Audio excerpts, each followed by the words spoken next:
আজকেই রয়েছে ভারত এবং ইংল্যান্ডের মধ্যে চতুর্থ টি-20 ম্যাচ। ভারত এবং ইংল্যান্ডের মধ্যে চতুর্থ টি-20 ম্যাচ জেতার জন্য এবং সিরিজ জেতার জন্য ভারতীয় দল কি পরিবর্তন করতে পারে সেটা কিন্তু এই ভিডিওতে বলবো। এর আগে বলেও দিয়েছিলাম যে কি পরিবর্তন হতে পারে।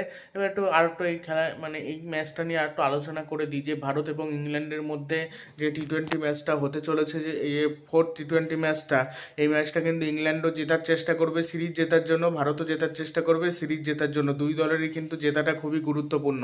ভারত যদি জেতে তাহলে কিন্তু সিরিজটা কিন্তু হেরে যাবে ইংল্যান্ড, ভারত কিন্তু সিরিজটা জিতে যাবে। আর যদি ভারত হারে সেক্ষেত্রে কিন্তু ইংল্যান্ডের কাছে সুযোগ থাকবে এই সিরিজটা জেতা।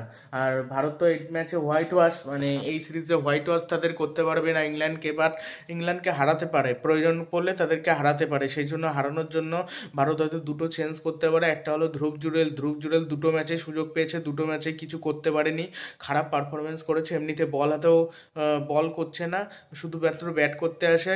উইকেট কিপিং করে তো সঞ্জু স্যামসনই, ধ্রুব জুড়েলও করে না। তাহলে ধ্রুব জুড়েলকে আমার রেখে লাভ কি? ধ্রুব জুড়েলকে ওই জন্য বাদ দিয়ে দেওয়া বেটার।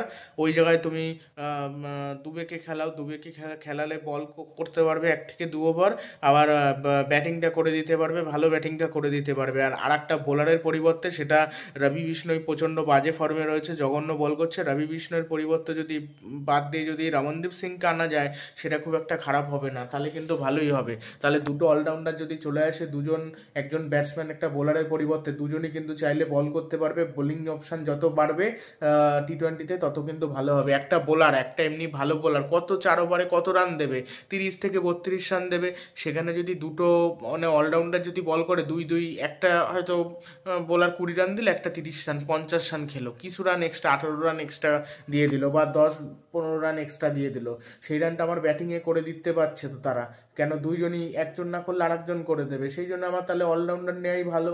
এই জন্যই কিন্তু এই ওয়েস্ট ইন্ডিজ কিন্তু এতটা শক্তিশালী, তার কারণ ওদের অলরাউন্ডার রয়েছে। এবার অলরাউন্ডার থাকলে এই জন্যই কিন্তু অনেকটাই সুবিধা হয়। এই জন্যই দরকার একটা অলরাউন্ডার নেওয়া। এই জন্য এই ম্যাচটা জেতার জন্য যদি এরকম করে ভারত, তাহলে আমার মনে হয় ভালো হবে।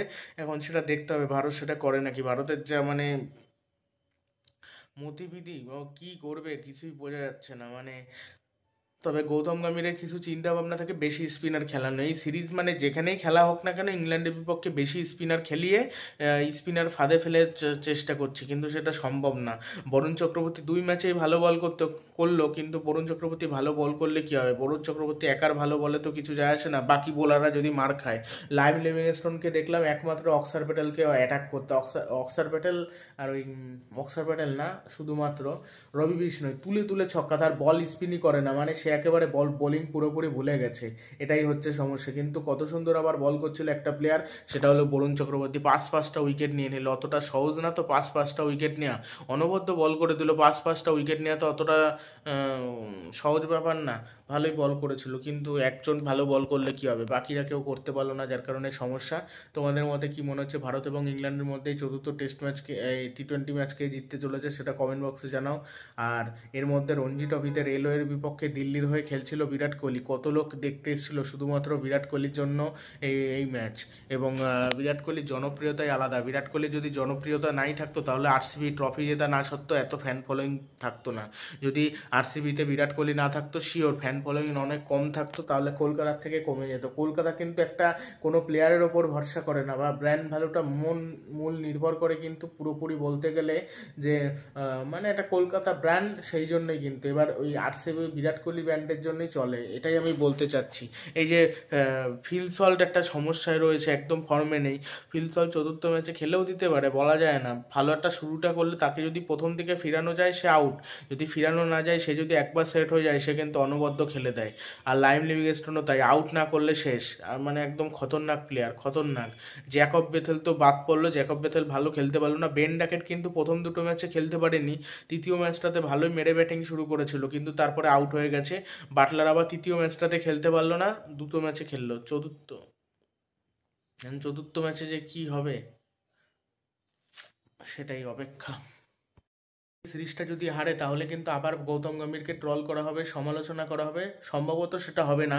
আর সূর্যকুমার যাদব একেবারে ফর্মে নেই, এটাই হলো সব থেকে সিরিজ হারার বড় কারণ।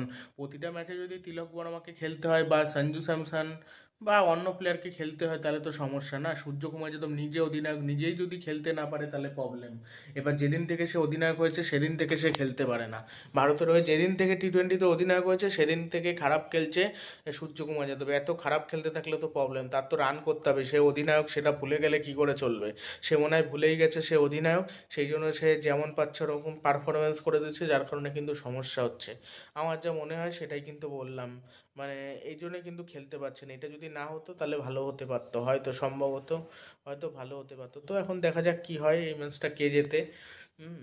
তবে শিবম দুবে রমনদীপ সিংকে খেলালে ভারত জিতবেই, তার কারণ ওই জায়গাটাই ভারতের দুর্বল। শেষে ফিনিশারের দিকে যদি ওইদিকে শক্তিশালী করে দেয়, ম্যাচটা জিতে যাবে। আর অক্সার প্যাটেল একেবারে ঠিকঠাক খেলতেই পারছে না। ওয়াশিংটন সুন্দরের উপর অতটা ভরসা করা যাচ্ছে না। এবার একা হার্দিক পান্ড্যা পড়ে গেছে চাপে। আগের ম্যাচটা পুরো একদম হার্দিক পান্ড্যা মানে হাতে ছিল, সে পারলে করতে পারতো কিন্তু পারেনি, চেষ্টা করেছিল, হারিয়েছে। সে যখন অধিনায়ক ছিল হার্দিক পান্ড্যা, সে কিন্তু নিজে কিন্তু ভালোই দায়িত্ব নিয়ে খেলতো কিন্তু। মানে এই সূর্য যেমন অধিনায়ক হওয়ার পর খেলতে পারছে না, অনেকে ক্যাপ্টেন্সির চাপ সামলাতে পারে না, এটা হয়তো হচ্ছে সম্ভবত। কেন ক্যাপ্টেন্সির ব্যাপার একটা থাকে, তো হয়তো সেটাই হচ্ছে যে ভালো পাচ্ছে না। আর এটা ব্যাটিং উইকেটেই হবে খেলাটা, ঠিক আছে। পুনেতে বোধহয় খেলাটা, এখানে মানে ভালো স্কোর হবে আর কি। এবার ডিউ ফিউ পড়লে ডিউ পড়বে নাকি এটা একটা বড় নির্ভর করবে ম্যাচটা জেতা বা হারা। মানে ডিউ যদি পড়ে সেক্ষেত্রে প্রবলেম হবে প্রচণ্ড। ডিউ যদি পড়ে সেক্ষেত্রেই, তাছাড়া আর কোনো প্রবলেম হবে না। দেখতে দেখতে কিন্তু চ্যাম্পিয়ন্স ট্রফি চলে আসলো, এই সামনেই কিন্তু রয়েছে চ্যাম্পিয়ন্স ট্রফি, তারপর দেখতে দেখতে আইপিএল চলে আসবে। মানে দেখতে দেখতে কিভাবে সময় চলে যায়। কয়দিন আগে আর কি কয়দিন আগে আর কি যে টি-20 ওয়ার্ল্ড কাপ জিতলো, পর পর ধাপে ধাপে তো সব চলে আসলো। মানে স্যামসনের হয়ে অনেকেই বলেছিল, যে আমি নিজেও বলেছিলাম যে কেন চ্যাম্পিয়ন্স ট্রফিতে নেওয়া হলো না। এই যে সঞ্জু স্যামসন, এই জন্য নেওয়া হয় না। এর জন্যই গৌতম গম্ভীর, এই জন্যই রোহিত শর্মা আর অজিত আগারকার বলেছিল তাকে নেওয়ার জন্য না, আর নেওয়ার জন্য বলেছিল হলো গৌতম গম্ভীর। ওরা দুজনে চায়নি এই কারণে, কোনো ধারাবাহিকতা নেই। আর সঞ্জু স্যামসনকে এমনিতেই রোহিত শর্মা পছন্দ কম করে, এমনিতেই পছন্দ করে না। একটা ব্যক্তিগত প্লেয়ারদের পছন্দ থাকে, তো কোনো সময় দেখিনি রোহিত শর্মার ক্যাপ্টেন্সিতে খেলাতে থাকে। তার এমনিতেও পছন্দ না, আর রোহিতের পছন্দেরই মত দিয়েছে। আর সে যদি মুম্বাইয়ের প্লেয়ার হতো তাহলে হয়তো আলাদা ব্যাপার হতো। ওই যে রোহিত শর্মার পছন্দ না, অজিত আগারকার, এর জন্য তাকে নেয়নি। আর সঞ্জু স্যামসনের ধারাবাহিকতা নেই, যদি ধারাবাহিকতা থাকতো। আর পান্থ আবার একটু ধারাবাহিকতা না থাকলেও সমস্যাটা কি, সঞ্জু স্যামসন এর আগে যখন সুযোগ পেয়েছে তখনই যদি পরপর পারফরমেন্স করে যেত, তাহলে ঋষভ পান্তের দিকে যেতই না। এবার ঋষভ পান্ত ওই টেস্টে যখন সুযোগ পেত প্রতিটা ম্যাচে ভালো খেলে দিত, প্রতিটা ম্যাচে ম্যাজিক্যাল ইনিংস, এই জন্যই তো তাকে নেওয়া হয়েছে। এই জন্যই সে টি-21টাতে খেলতে পারে না, তাকে জোর করে খেলানো হতো। সূর্যকুমার যাদবের ক্ষেত্রে টি-20তে ভালো, যে কোনো এক ফরম্যাটে ভালো খেলেছে, তাই অন্য ফরম্যাটের চেষ্টা করা হয়েছে যে এই প্লেয়ার পারবে। কিন্তু এই সঞ্জু স্যামসন জাস্ট কয়েকটা ওয়ানডে ম্যাচ খেলেছে, তাও ছোটোখাটো টিমের বিপক্ষে, সাউথ আফ্রিকার বিপক্ষে মনে হয় একটা বড় খেলেছিল, বড় ইনিংস। এছাড়া সেরকম খেলতেই পারি না। সঞ্জু স্যামসনকে গৌতম গম্ভীর বলে জোর করে বলতে গেলে খেলিয়েছে। ওই টি-20তে তার, সে যাকে নিয়ে আসে সেই জন্য সে খেলতে পারে, সেই জন্যই সুযোগ পেয়েছে, না হলে সে সুযোগ কোনোভাবেই পেতো না। ঠিক আছে, এগুলোই ক্লিয়ার বলতে গেলে। এবার খেলতে তুমি পারবা না, তুমি বারবার সুযোগ পেয়ে যাবা, সেটাও তো হয় না, না। এটাও শোনা যাচ্ছে ভারত এবং ইংল্যান্ডের মধ্যে চতুর্থ টি-20 ম্যাচে রিঙ্কু সিং নাকি যদি ফিট হয়ে ওঠে, রিঙ্কু সিং কিন্তু খেলতে পারে। শোনা যাচ্ছে রিঙ্কু সিং নাকি ফিট হয়ে উঠেছে। ফিট হয়ে যদি উঠে থাকে সেক্ষেত্রে কলকাতার ভারতের ফিনিশিং কিন্তু ভালো হয়ে যাবে, সেক্ষেত্রে কিন্তু ভালো হবে। হ্যাঁ, কলকাতার হয়ে যেরকমভাবে ফিনিশ করেছে ওরকমভাবে ভারতেরও অনেক ম্যাচ ফিনিশ করেছে, ওরকম ফিনিশ যদি করে তাহলে কিন্তু চতুর্থ টি-20 ম্যাচে জিততেই যাবে। একটা ফিনিশার এরকম শেষ দিকে দরকার হয়, বা অলরাউন্ডার ফিনিশার। ওই উইকেট কিপার ব্যাটসম্যান চলে না। ধ্রুব জুড়েল এমন কোনো ভালো প্লেয়ার না, তারা 18 কোটি টাকাতে রাজস্থান রয়্যালস ধরে রেখেছে, ওইটা একটা ভুল সিদ্ধান্ত ছিল। 2025 আইপিএল আদৌ ভালো খেলতে পারে নাকি সন্দেহ আছে।